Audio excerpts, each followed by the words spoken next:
So how do you develop the category plan? This is actually the plan. In the last video, we talked about gathering the information and understanding the information. So now that we have the information, what do we do with it? Well, let's look at what we need to do. So here's some key steps on our category planning. So we need to document all the spend, or all the money that we spend, or all the money that leaves our company that we actually purchase stuff with. We need to analyze the supply industry. We need to model the costs. Segment suppliers. Integrate processes. Quantify savings opportunities. This one is what management likes a lot. And implement action and evaluate that action. So, like I said, savings is usually the general result of what happens when you establish category planning. So let's document that spend. So we have the aggregate spend. Aggregate meaning everything. Who buys what? Well, there's a lot of different ways you can break this down. You can break it down by functional area of the company, or you can break it down by who controls that spending. So for example, you can maybe do break down aggregate spend by a department within a company, or maybe who's in control of that spending, who spends. There's many different ways. Most of the time, you'll see it broken down by, let's say, a functional group within the company, a department. And so let's look at a business unit category overview. So here we see a chart. So we can see the business sector, we have construction, financial services, and so on. And then across the top, we have a total spend, how much money they spent, and then how many total invoices. That's also good to know too. How many suppliers each category has, the percentage of the spending, how much of the overall budget or the overall dollar amount that was spent do they spend, and the percent of transactions. And then the number of suppliers, or the percent of suppliers. So let's take a look at construction. We'll compare construction to financial services since they're the first two here. So construction spends nearly $30 million. And they spend that over 4,621 different transactions. And they had 207 suppliers for that nearly $30 million and 4,621 transactions. So that percentage of spending, that nearly $30 million, is roughly 30.92% of the overall spending for this company that or this aggregate spend that you're analyzing. And when they look at the number of transactions, it's roughly 27.47% of that. So, and then we look at the suppliers, number of suppliers. So construction comprised 22.6% of the total suppliers for the company. Now let's compare that to financial services, which is the next one down. So they did about $17.5 million in spending, but they only did it on 184 invoices. And they spent it with 12 different suppliers. So they only spent about 18% of the overall money that went out. And they were only 1% of the transactions. And their suppliers only comprise about 1%. So you see the dramatic difference between construction and financial services? So when you look at this, we need to kind of look at our future spend to the product or market or technology. So we need to look at that. Financial services, it's pretty small of an industry, financial services. You have your real big players, and then you have a lot of little ones. But if you're spending $17.5 million just on financial services, I think you're probably playing with the big companies. And then we actually break it down even further. There's utilities and energy, waste and environmental services, and so on and so forth, all the way down to transportation management. So, looking at all this, what does it mean? Well, now you know where your money's going based on a business unit. So you know that construction is the biggest thing that's going on here. After that, it's financial services. So when I'm looking at this, I'm thinking this might be a construction company. Because if they're spending $30 million and then there's financing, financial services, are they perhaps financing some construction? And then you have energy and utilities. So, but when you get down to vehicles, professional services, facilities management, they're all pretty low numbers. But that doesn't mean they're not important. So let's look at how to analyze the supply industry here. So we have the use of Porter's 5 forces. That's a model we can use to kind of take a look at things and see where our power lines up when compared to other people, other companies. And if we understand that, we can use that power for good. You have to always use power for good to basically negotiate, to talk to who we're going to be asking to be our supplier. So, but we always have competitors, right? So if we're talking to a supplier and our competitor is talking to them and they have more power than us, they may be able to take away some of the business that we would need from that supplier. That's unfortunate, but understanding our power, our buying power, our abilities here, we can negotiate and bargain and get the best opportunity for us. So we have another tool here, cost modeling. So we need to look at it from a strategic level, a tactical level, and executive level. We need to capture the cost drivers, not just the cost. Why or what's driving this cost? For example, if we're always buying parts for a machine, well, why is that? Well, is it because the machine is 60 years old? Well, maybe it's time to replace that machine. And you can build category-specific models. What's causing you to spend money in that category? And you need to evaluate the total cost of ownership. Now, if you have a category such as office supplies, okay, total cost of ownership really doesn't matter. Or I should say, your total cost of ownership is going to be the initial purchase price. I mean, it's office supplies, right? So if you spend millions of dollars in office supplies, that could be a category that you actually look at. If you spend $1,000 in office supplies, that might be an area that you don't even bother to make a category because it's such a routine or such a low dollar amount, you're not going to have much impact. But we always start simple and add complexity. You don't want to make it overly complicated because no one's going to understand it. The person who made it might understand it because they made it as complex as it is. But start simple. Don't make it complicated. And triangulate around data to improve accuracy and confidence. Most people won't go searching for more data to make the decisions. But sometimes you do.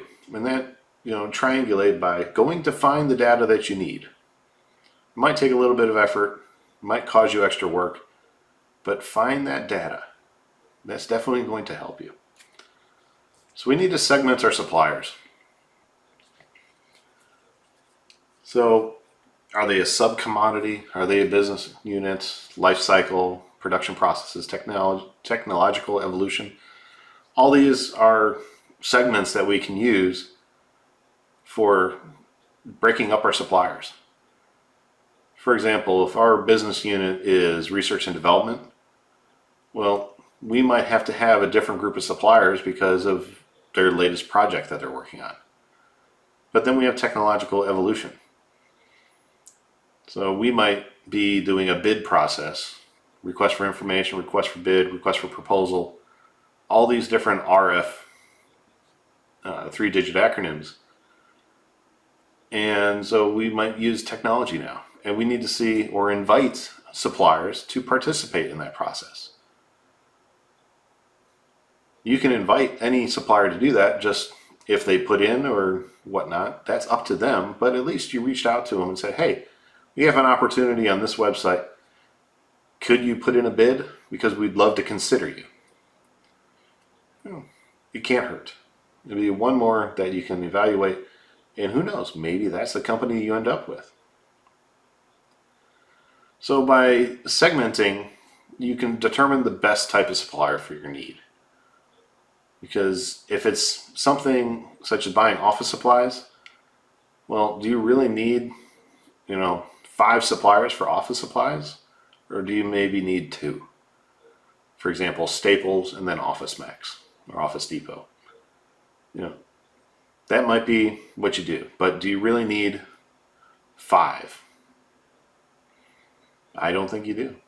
But depending on your company, they may want that. So we need to integrate our processes here. So the low value added activities, we should probably stop those low value added activities. Have we continued to do something because it's always done that way? Well, look into it. Is there a better way to do it? Is there perhaps a reason why it's done that way? Learn about it, and if there's really no good reason, talk to your supervisor or manager about stopping that, because it's wasting your time. If you get paid $100 an hour and that low value added activity that you spent an hour doing only adds $3 to the bottom line, well, you just cost the company $97. I think that the company can get a better rate of return for employing you. So that's one way you can look at it. Redundant activities. Have you ever had someone who had to keep checking your work or keep going over something because that is how it's done? It's just a waste. So think about that when you're working with a supplier. You can just say, here's my list of things I need, please give me a quote. And you might do that for 3 or 4 companies. But are you going to call and say, I sent you this list, are you going to send it back to me?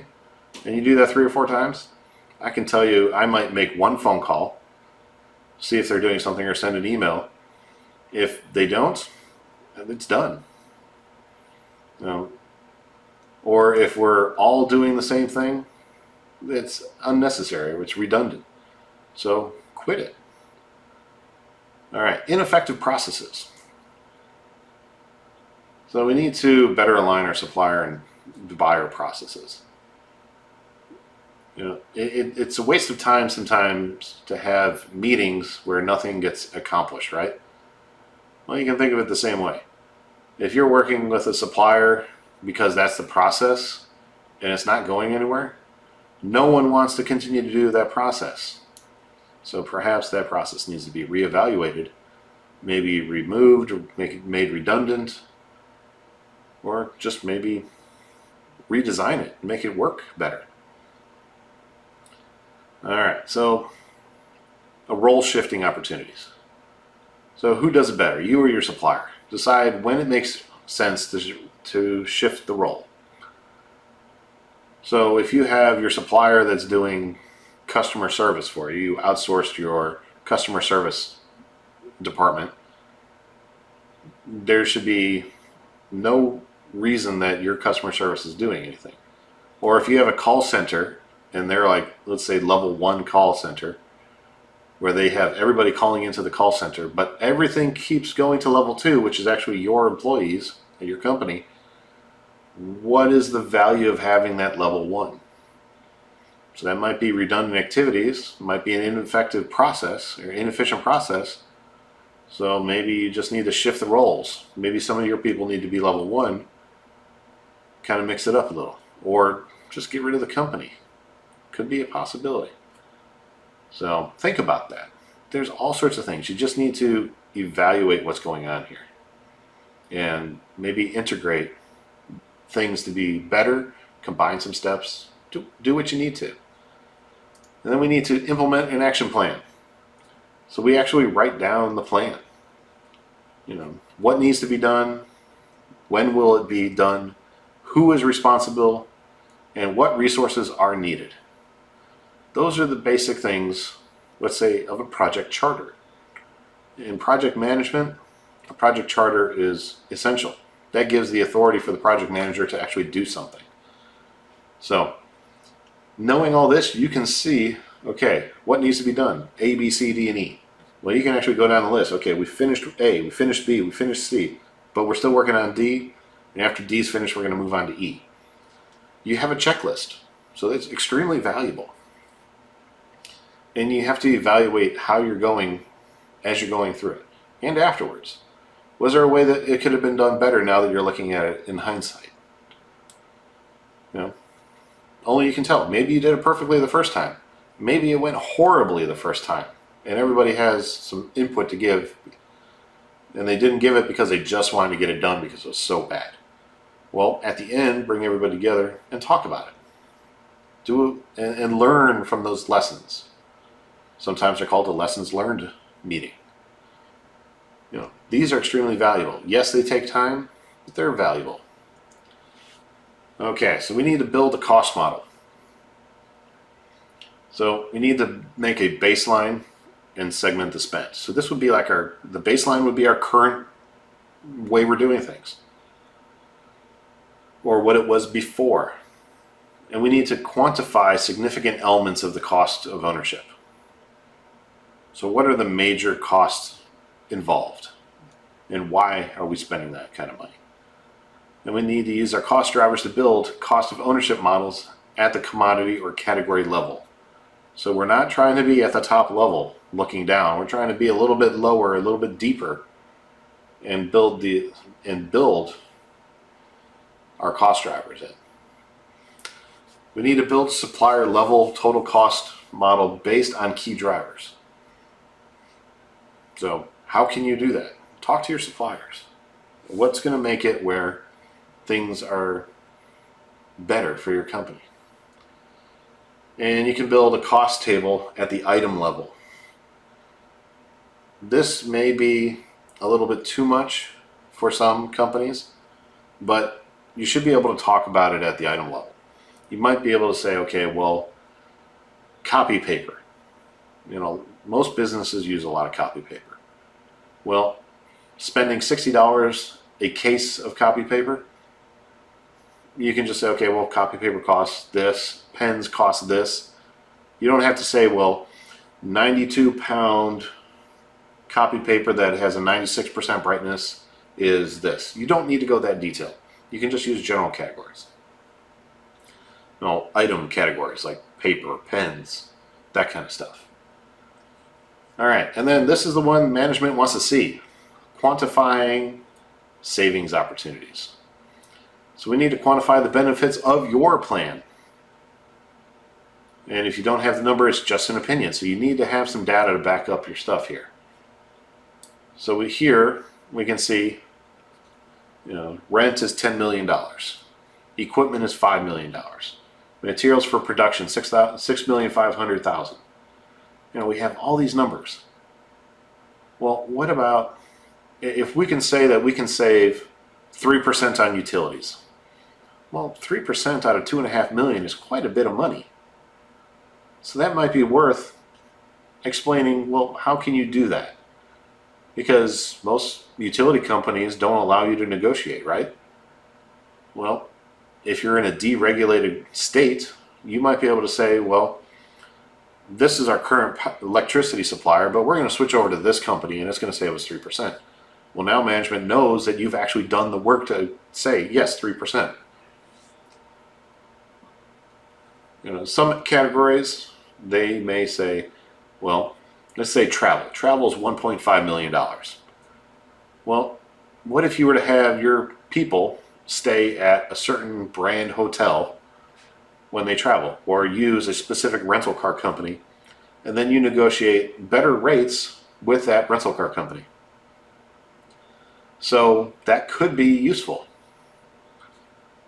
So when you're looking at that, it could be that could be a 10% savings maybe. So each category might have a different percentage. So think about how you're going to explain this to management. And if you get asked, well, how did you come up with that number? You better be able to explain it, because otherwise it's just your opinion. And management doesn't like opinions, they like hard numbers. So if you can say, overall, we can save 3% on all our spending, and then you start listing it out, well, they'll know that you know what you're talking about, and they'll have more confidence that you can actually accomplish it. So this is topic 6. We talked about our category planning, our category analysis. It's a lot of work in the beginning, but once you get through all that work, you can reap the benefits at the end, because things will be so much simpler. It'll be much easier, where you can maybe break down the work, and one person works in this category, another person works on this category. And now everybody's not just a generalist, they're more specialized in the area that they're sourcing from, which can lead to even more savings. And of course, management loves it when you say you can save them X number of dollars, because in their heads, they might be already spending that money on something else, which you might have to source later. So category analysis is a huge benefit for companies, but you have to pick and choose where you're going to do that. So you're going to do that in your leverage and your critical items. You don't do it in your routine or your bottleneck items. But if you are so successful, you may look at those categories and see what threshold would those categories have to get up to in order for you to do this on. So, like I said, this was topic 6. It's been a fun ride, so let's go ahead and keep on moving on to our next topic.